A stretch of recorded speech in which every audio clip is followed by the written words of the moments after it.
You want to see how I made this meatloaf? It's a Philly cheesesteak inspired meatloaf. Come check out my channel, Let's Cook with Michelle, and we'll make it together. I have 1 egg and 1/2 cup of milk, 1 cup of breadcrumbs, about 1/2 cup of red pepper. You could switch this up into green pepper if you like. About 1/2 cup of diced onion, pepper. You could salt it. Normally I salt my recipes, but I'm putting some things in that make it saltier, so I don't want to go too crazy on the salt. I'm going to use a beef onion Lipton soup mix to give it some extra beef and onion flavor. Got some minced garlic.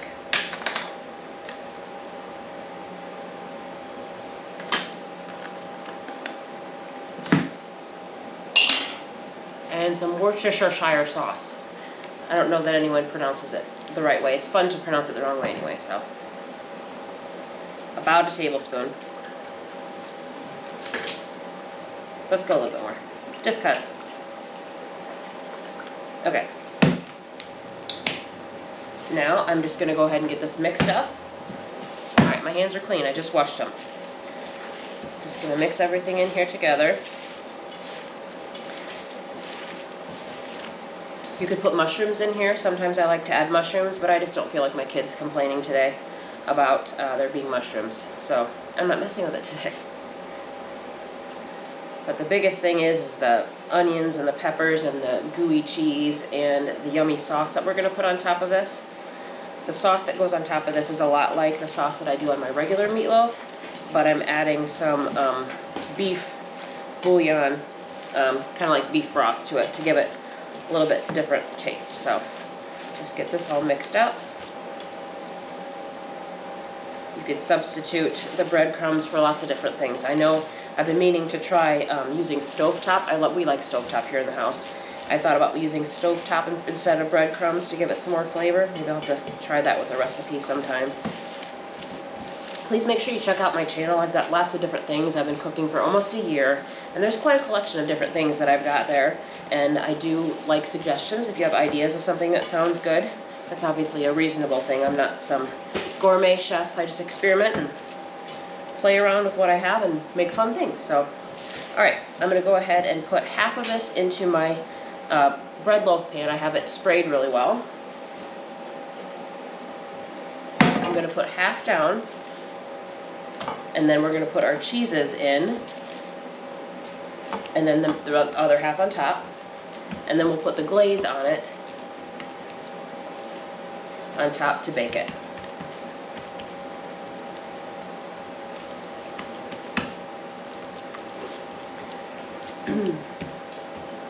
Alright, we'll go ahead and put the cheese in the middle. I'm going to wash my hands quick, and then we'll put the cheese in the middle.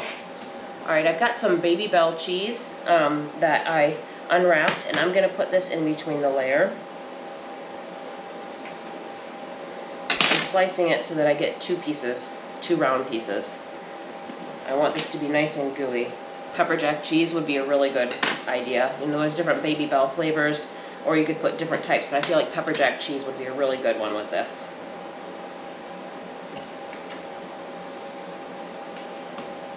These are just the regular Baby Bell flavor. Alright, those. I've got some provolone. Just a couple slices that managed to make it in my house. Provolone goes really fast in my house. Alright, and so now I'm going to mix. I've got some fresh shredded Parmesan cheese. I'm going to mix a little bit in with this second half. So it's got a little bit in there. And now we'll mix this up and put that on for the second layer. And then we'll make the sauce. Okay, I'm just going to mix that fresh shredded Parmesan into this top layer. And this should be nice and cheesy. I'm looking forward to having this tonight for dinner. We've got some things going on today, and this will be cooked up and ready in the fridge for tonight. Alright, go ahead and put on this second layer.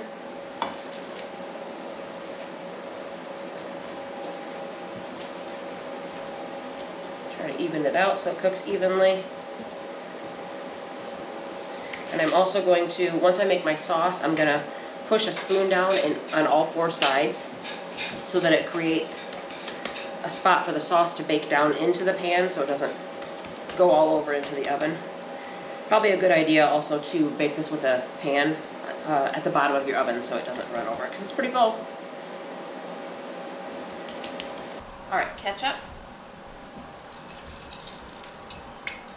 I bet that's maybe half of a cup of ketchup. A little bit of mustard. The brown sugar, I use like a Splenda substitute brown sugar. And then I didn't have any beef broth, so I'm using like this better than bouillon base with about half of a cup of water, and then this base to make like a broth, but it's concentrated. Also adds some salt, so another reason why I don't want to add salt to the meatloaf. So I'm going to pour in half of this. Give this a mix. All right, I'm going to add in a little bit more of this. Hopefully hush. You can eliminate the sauce if you don't want it, if it's not for you, but I like to have sauce on my meatloaf. You could also just plain ketchup if you prefer.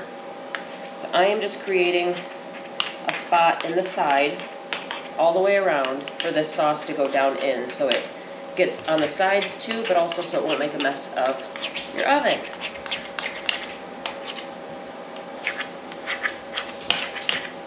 Okay. Now I'm just going to go ahead and pour it on top.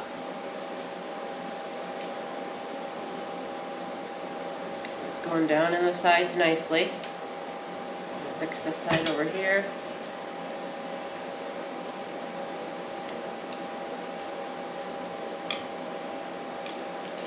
And I'm definitely going to be putting a pan under this when I cook it, because this is going to, you know, some of the grease is going to cook out. Luckily, I use a very lean ground beef, which I would recommend doing for this. And then ground turkey is also lean too, so it shouldn't generate a lot of oil. If you're using a higher percent fat ground beef, this is going to make more oil cooking in a pan like this, so make sure you have a pan underneath it. Alright. Alright, we're good to go. There's sauce everywhere. I don't want to overfill it. So I'm going to put a pan down in the oven, and we're going to put it in the oven at 350 for an hour. Alright, I'm going to put it in the oven.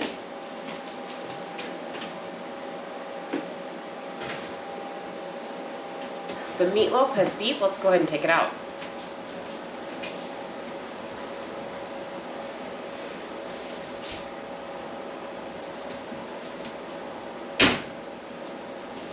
It looks really good. That glaze is going to be really good. I'm going to let it set for a few minutes, and then we'll cut a piece and try it together. Okay, I'm going to try a piece of this meatloaf. We have a birthday party we have to get to, so I'm going to touch this and see how it came out. I hope it's nice and cheesy. It's got mozzarella cheese, provolone cheese, fresh grated Parmesan. It's got ground turkey and ground beef. A really yummy glaze on there.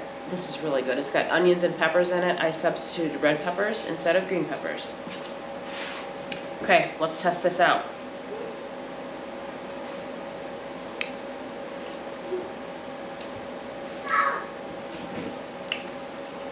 I want a piece that has some of this cheese and then some of this glaze. Puppies, how would you come here on the birthday? Come on, let's go. Come on, come on me. My daughter's calling our new puppy. Come on, get them up. This is really good. It's really got a lot of moisture to it. Look how moist that is. This is really, really good. Definitely not dry. This is wonderful. You cook it for an hour at 350, and then let it set for 10 minutes before you dig in. So much flavor, so juicy. That's a good one. Thanks for following along today. I appreciate it. Please make sure you subscribe. Check me out on Facebook, YouTube, and TikTok. All my full videos are always on YouTube. Have a good day.